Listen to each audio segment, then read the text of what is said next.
Who is Chris Cook and how do you describe yourself? So historically, I guess it's 16 years since I was an Olympic athlete, Olympic swimmer. Went to 2 Olympic Games, Athens in 2004 and Beijing 2008. And I retired. My last ever race was the Olympic final. When Michael Phelps picked up that 8th gold medal, we were 2 lanes away as a British team striving for a medal. We didn't quite get that day. And I left the sport in 2009 and started to embark on becoming an entrepreneur. Obviously, you mentioned you're an entrepreneur and there's loads of different things that you do.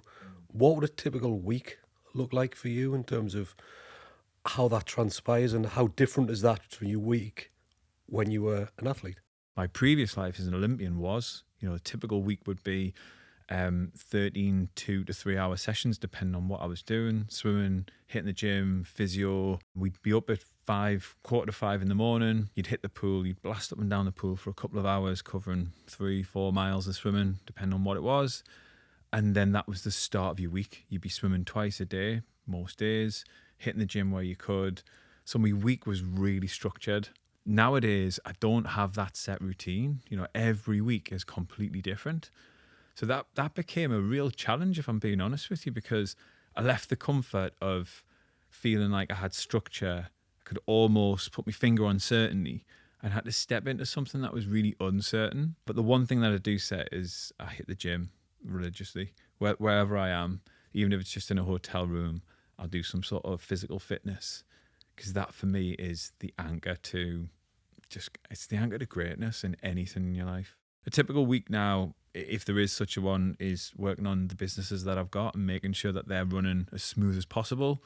It's a bit of a challenge since COVID, I'm not going to lie. And, for any business owner out there, a lot of people have maybe forgot about that word COVID, but for a lot of business owners, it's still a real thing. There's still ramifications off the back end of that. And attitude shifted really quickly. So you had to be very, very nimble and agile. No, I think you're absolutely spot on. COVID kind of shook the whole world, but absolutely shook the business world, and the norms of going to work and attitudes to work pre-COVID and post-COVID are vastly different.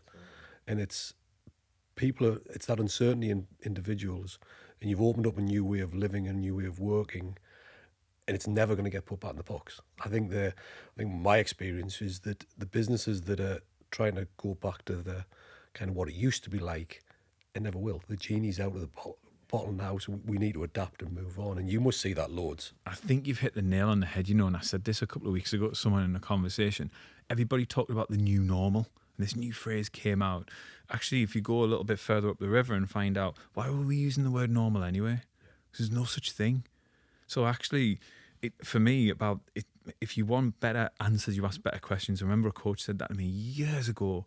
There's actually another layer to that. It's where you place the focus of your questions. So for me, I like to find out, where's this really coming from? So when this all kicked off and it all started, especially through COVID, and people started trying to pull back to the normal, I started thinking, well, actually, that's a tradition that doesn't fit this criteria now. It doesn't fit where we're at. It's something that's handed down by people who don't understand what the world's like now. And we just have to adapt. We have to be really flexible, like I said, and be agile. And the rest for me is just about asking smart questions. I think a lot of it, from what I've seen as well, it comes from a little bit of fear in terms of, at times people are scared of the unknown and they'll go back to where they were and what was comfortable, where you're right, the world is changing, technology is moving forward. The technology was always there to work from home as an example, but just no one untapped that button. I agree. I think, look, you can learn a lot from your doubts. This is what I learned when I was trying to become an athlete. I'm not the right size, I'm not the right shape, I'm not from the right area to become an Olympian.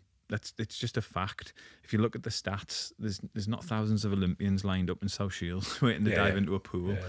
So for me, the odds were stacked against us, so I had to think in a very different way. And the different way I thought was, every fear that came my way, every doubt that came my way, the people around us helped me understand that there was a message, there was a signal, there was a nudge.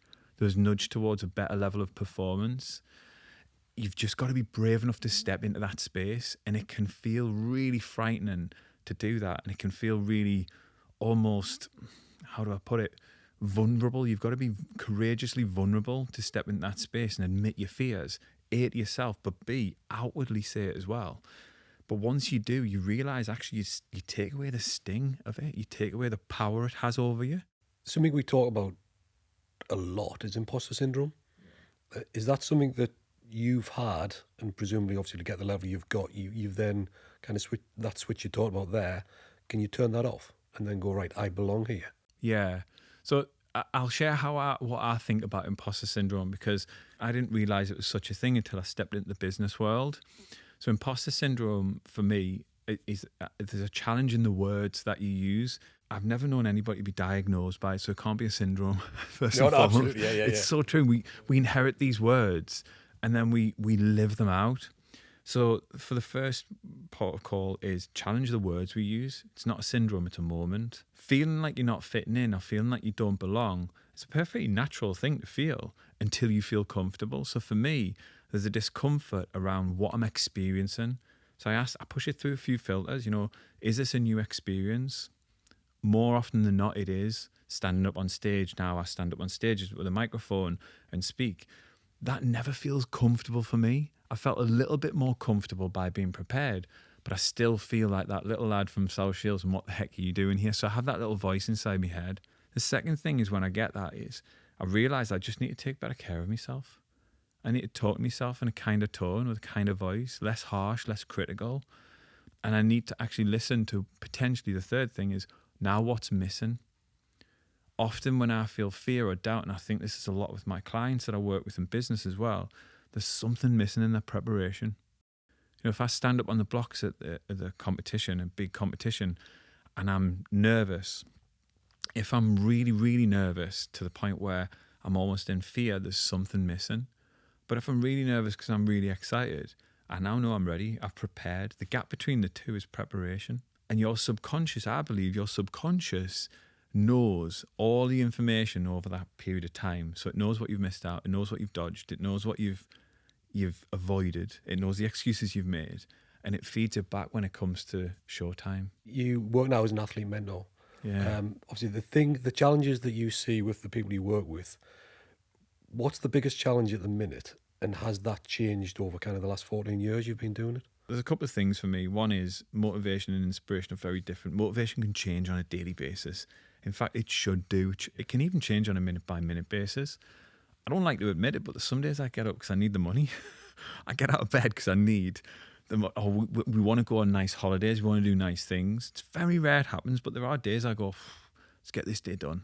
I'm in a bad mindset. But by and large, motivation changes, but your inspiration shouldn't. Or your inspiration maybe needs just checking in every now and again. I see it as that North Star in the sky, that even on a cloudy day or a cloudy night, you might not see the North Star, but it's still there. You have a really tough day and you can't quite see it. That happens a lot. So you really rely on your motivation. You check back in with your inspiration. And then it's about building a process that you become obsessed with, that you believe in. And you refine and define that as you go, whatever you're doing. But if we keep staring at the North Star and we keep desperately trying to see it, we miss the opportunity to live in the moment and make the most of what we've got right here, right now. The inspiration thing's an interesting one because everyone looks for that every now and again. I think the best, or the most thing that resonated best with me was Matthew McConaughey's Oscar speech. When he tried to say, what's your inspiration? And he says, it's me 4 years from now. Brilliant. And that never changes because he's always looking 4 years in the future of where he wants to be at that moment in time. Yeah. And that's where he's going to get that. I love that. And for me, when I hear stuff like that, I hear that person's taken a goal and they've identified with it. They've set an identity goal. Yeah. There's nothing more powerful than that. There's nothing, it's the difference between saying, I want to lose some weight for the summer, and an identity-based goal would be, I want to be a person who's fit. You wake up every day and you say, I want to be a person who's fit. Or if you step in, you believe you are a person who is a fit, healthy person, you will make fit and healthy choices without having to force yourself and grind it and go, I've got 60 days till my holiday and, I'm going to fast for another 2 weeks or whatever it is. You start to make choices based on the identity you've set. So for me, when I hear that as a coach, I'm like, that's a smart move. That's an identity-based goal. And you can go a stage further on that and turn and say, right, I want to be fitter, but be very specific and turn and say, right, I want to run the 100 metres in X. Yeah, And that's an achievable goal. absolutely. Unless you're going to run 9.96 seconds, you set yourself an achievable target, and that's something to work towards, and then you can tick it off. Absolutely. And I think one of the things that sports people really struggle with is, and I've heard a lot of people talk about it, and I read it years ago from football manager Alex Ferguson. And he said there was a bit of a cliff edge. As soon as they lifted the trophy, the second they got down from the podium, it was this lull, this crash, almost like a sugar drop, after the sugar high. And I can completely resonate with it. Winning's an addiction. Yeah. Winning is an addiction. When I won the Commonwealth Games in 2006, I won the 100 metres on I think it's like the third night of a 8-night meet. 2 nights later, I wanted the 50 metres breaststroke. Now, I wasn't tipped to win that, but because I'd experienced winning, I just thought, I want to get there again. I want to be there again. I want to get that feeling again. And I experienced that. I mean, that was a week and a half. It was a brilliant week in the office that week because I took 2 golds and a silver. But what I'm trying to get at here is it can be really addictive. And often we need more than just those goals that are date and time stamped. We need more to ourselves. We need to embody more about ourselves. So when I left swimming, I felt like I'd failed. So 2009 came around and I realised I was moving out the sport. Last race was an Olympic final, and I looked back without an Olympic medal, and I was like, I've failed. I've spent all my life for these 2 lengths of the pool as fast as I could, and I failed. And it took me a good 3 years to get beyond that. I put a game face on, went out in the world, and I made me living. But behind closed doors, I was really struggling. I was in free fall, emotional free fall. And it was a conversation I had with someone who said, imagine what that 9-year-old you would have said when you said I was embarking on a career in swimming, and you would have that conversation and go, you'll go to 2 Olympics and you'll stand on podiums and you'll leave as a 2-time Olympian and British record holder. How would that make that 9-year-old feel? And I suddenly got a different perspective, completely different perspective. What had happened in my shift in thinking was I then became the gold. It wasn't a gold medal around the neck. Yeah. It was something that I took away, and literally like a switch, that 3-year period where I was in free fall changed overnight. And it was all because of just a slight change in perspective. It's a profound thing, and it can be a remarkable thing in your life when you get it right. Obviously, that's very specific about athletes when they're approaching retirement and Yeah. going that shift phase. But you can see similarities in business when business owners are kind of shifting from different areas of the business. Yeah. And you can see them struggle with it a little bit, because quite often the thing that's built the business is the thing they love doing, whether it's making a product or being that main salesperson. Yeah. It's that key shift in how to change that. Do you speak to business owners about that? I do, yeah, I do. And it can be, I call it the entrepreneur's trap. They trap themselves in that space. And actually, effectively, if you want to be an entrepreneur, you're almost making yourself redundant. There's almost you've got to build the processes and the systems in the business to not need you. But actually, if I'm being really honest, it's really nice being needed. Yeah. It's a really nice thing being needed. But again, that's an ego state. That's your ego talking. This is a lot of the work that I do with people, is to break them free of that. So actually they've got more choices. That's a key point in terms of making yourself redundant. It's a huge value driver when you sell your business as well. Yeah. We talk a lot of business owners when they're through the process. Well, what is your business worth? Yeah. Is your business worth more or less with you in it? Yeah. And if it's the case of it's more, well, someone's going to buy it's going to think it's worth less. Great. Because when you take it out, so it works on both sides. Great So it's a really challenge. interesting challenge. Yeah. Talk about challenges. Again, the ultimate challenge. If you look back on your career to date, what would be your biggest challenge that you've had? I mean, outright, the trump card for me on business would be COVID. It was hard. I'm not going to lie. I don't want to get my violin out and play a really sad song. But I'm not going to lie. It was really, really challenging because there was some really poor leadership on shore.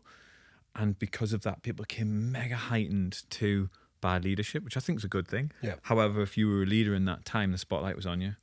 And I felt that. However, coming through it, I feel really proud. One of the biggest challenges in my own swimming was getting out my own way. There was a moment in my career where I realised I was the thing holding me back. And it wasn't an epiphany moment. It happened gradually over time, but it happened because I started noticing patterns. I noticed I was getting the same results, and I was trying the same thing to get this different results, and it was just the definition of madness. So at that point, I started to switch and just experiment, because my sports psychologist, Simon Hartley, who's a good friend of mine, said at the time, experiments can't fail. They just give you results. It's what you do with them that makes the difference. Whereas I always looked at it as, I'm on borrowed time. If I don't make the most of what I've got now, it's going to be a disaster. Instead, I looked at that time and went, okay, if I want something different from myself, I have to ask something different in the process. We've often talked a lot about failure in terms of business and sport, and that in that moment in time, there's probably no worse feeling, but actually being able to move on from it. Is there anything, or kind of one particular failure which is kind of really drove you on to kind of be the person you are now? Yeah, I missed out on the 2002 Commonwealth Games. I went on a training camp just before the trials. The Commonwealth Games was to be held in Manchester, so home competition in your home nation is like nothing else. That's what everyone aspires, or most athletes aspire to. That's why London's still talked about to this day. So the Commonwealth Games was coming around in Manchester, and I went on a training camp in Florida, and I had an accident. I burnt my hand in a pan fire. It was the most stupid thing, total accident. And obviously I had to keep out of the water for a little bit. And when I got back in the water, I just had to be careful about what I did. And it was only 6 weeks out from the trials. Now, there's no physical damage you can really do in that period of time. And there's not really much more fitness you can gain in that period of time. So really physically, it wasn't a bad position to be in. Mentally, I was shot. I was gone. As soon as that accident happened, that was it. I threw everything out. And I learned a lot. I learned a lot in that period of time about who I needed to be in order to become the person who was worthy to step onto that team. And it wasn't the person I was. And that's quite a really hard pill to swallow when you're doing all that work and you're still not enough. And I had to become A-okay with that. The first thing was to understand what the challenge is, what's happened to us, accept that I am where I am, but put a strategy in for thriving. And that's what I did. In the next 4 to 6 years beyond that point, I was almost unrecognizable, and it was that moment that changed us. It was knowing that actually this moment of failing, I don't like calling it a failure because you attach yourself to that by identity, saying you're a failure. By failing in that moment, it gave me information to do something different the next time. In terms of kind of one of the closing remarks and questions here, if you had one piece of advice for business leaders here in the Northeast, what would it be? I think it would be similar to the message about, take that passion that you've got and share it with the world. Don't just keep it local. Take it further. When I started speaking and I started sharing my coaching philosophies, I just assumed I'd be doing it face to face. Actually, the good side of COVID is I've gone worldwide. I do work in all different countries now. I can do it digitally and I do it face to face. But there was a part of me thinking, what does the rest of the world want to hear from a lad in South Shields? Maybe that imposter moment, not the syndrome again. And that would be my best piece of advice, is just lifting that head up to look at the horizon, to see that actually we're now part of a global community. And it's never easy. It's never been easier to actually create one or to actually draft in and become part of one. So for me, it would be setting those targets a little bit higher, and don't be frightened to get out there and fail forward and fail fast. That's it from me, Chris. Thank you so much. Thank you very much. It was a great chat. Absolutely. And again, thank you very much for coming on the podcast. Brilliant. Thank you.